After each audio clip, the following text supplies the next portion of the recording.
ভয়ে এক দৌড়ে ঘর থেকে বের হয়ে যায়।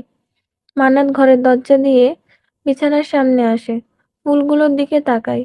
তারপর পাঞ্জাবির পকেট থেকে একটা গোলাপ বের করে। গোলাপটা ডাঁটার কাঁটায় কিছুটা রক্ত লেগে আছে। তখন গোলাপজান যে ফুলের কাঁটায় পা লেগে পড়ে গিয়েছিল, সেই ফুলটি মান্নাত তার পকেটে ভরে নিয়েছিল। সেই ফুলটা সে নাকের সামনে এনে ঘ্রাণ শুঁকে অস্পষ্টভাবে বলে ওঠে, জান্নাত। বোরহানউদ্দিন সবেই বাজার থেকে ফিরল। গোলাপজান মায়ের থেকে রুটি এনে দিচ্ছে তার আব্বাকে। পুরা বাড়ি জুড়ে শুধু ৩ জন মানুষের বসবাস। বাড়ির পাশ দিয়ে একটি সরু রাস্তা গেছে।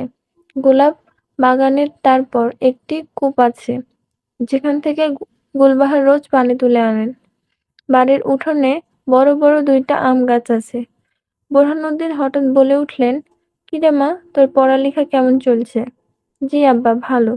গুলবাহার বোরহানউদ্দিনের দিকে জিজ্ঞাসু দৃষ্টিতে চেয়ে আছে। বোরহান বুঝতে পেরে বলে উঠেন, মেয়ের বিয়ের ঘর আসছে, বুঝলা গুলবাহার? কি বলেন এসব? মেয়ে আমার মাত্র 14 বছর। এত কম বয়সে মেয়ে বিয়ে দিব না। তোমাকে এখন দিতে বলেছে কে?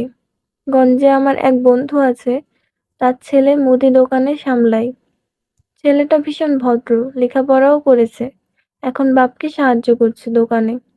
বলেছে সামনের বছর ছেলেকে বিয়ে করিয়ে বিলেত পাঠিয়ে দিবেন।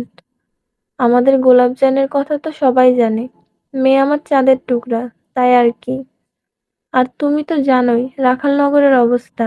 এখানে মেয়েদের 15 বছর হওয়া মানে বিয়ের বয়স পার হয়ে যাওয়া।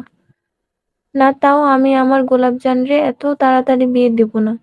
মেয়ে আমার এখন ঠিক মতো বড় হয় নাই। ঠিক ওই মুহূর্তে বাইন্না বাড়িতে 4-5 জন লোক ঢুকে। সঙ্গে আসেন হাসান মান্নাত।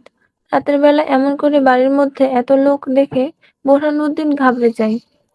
গোলাপজান ঘরে বসে হারিকেন দিয়ে পড়ছিল। পরনে তার সাদা রঙের 3 পিস, মাথায় সুন্দর করে ঘোমটা টানা। হাসান মান্নাত বাড়ির ভিতর পা রাখতেই বোরহান আর গুলবাহার রান্নাঘর থেকে বের হয় উঠোনে। গোলাপজান ও হারিকেন নিয়ে বেরোয়। উঠোনে পা রেখে হারিকেনটা তুলে ধরে মুখের সামনে। কে আসছে বাড়িতে দেখার জন্য। ঠিক ওই সময় হারিকেনের তেল শেষ হয়ে নিভে যায়। আর সঙ্গে সঙ্গে গোলাপজান ভয়ে চোখ খিচে বন্ধ করে ফেলে। সেই সাথে চাঁদের আলোয় গোলাপজানকে একটি পবিত্র সাদা কবুতরের মতো লাগলো হাসান মান্নাতের চোখে। বোরহানউদ্দিন তাদের দেখে এগিয়ে এলেন। সাহেব, আপনি? আমাদের বাড়ি। গোলাপ নিতে এলাম। গোলাপজানের দিকে চেয়ে বলল মান্নাত। জি। আপনার বাগানের সবচেয়ে সুন্দর গোলাপটা আমার চাই। চলবে।